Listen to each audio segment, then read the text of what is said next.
सर्व मान्यवर जळगावकर, आज आपला महासांस्कृतिक मेळाव्याचा जो महोत्सव होता ते 5 दिवसचा जो विशेष महोत्सव होता त्याचा शेवटचा दिवस आहे।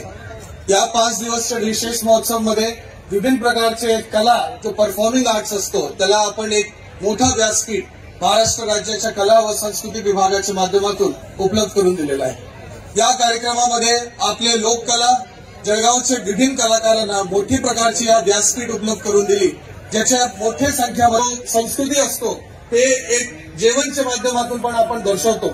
स्वयंपाकच्या 50 स्टॉल लावण्यात आला होता, ज्याचा आस्वाद आपले सगळे जळगावकरांनी मोठ्या संख्येमध्ये घेतलेली आहे। या ठिकाणी मोठ्या संख्येमध्ये लोक यावा त्याच्यासाठी आजूबाजूचे तालुका विशेषतः धरणगाव, एरंडोल, जामनेर व भुसावळ या ठिकाणी विशेष बस सेवा पण या ठिकाणी प्रेक्षकांसाठी उपलब्ध करून देण्यात आला होता। या ठिकाणी सर ऑलमोस्ट 200 पेक्षा जास्त कलाकारांना या व्यासपीठ उपलब्ध झालेला आहे आणि त्याच्याशिवाय नाट्य वगैरेमध्ये जे असलेल्या कलाकारांची संख्या त्याच्याशिवाय आहे।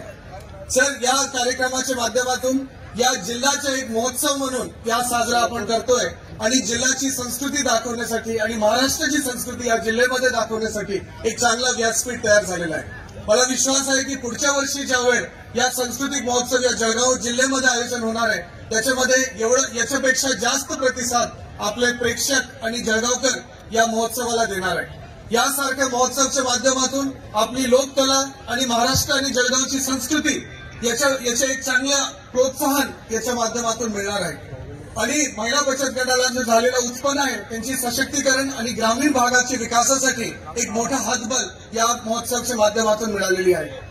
सर, आपण या कार्यक्रमासाठी आवर्जून उपस्थित झाले याच्यासाठी मी आपला विशेष आभार व्यक्त करतो आणि माझ्या या प्रास्ताविकता या ठिकाणी संपवतो। जय हिंद, जय महाराष्ट्र।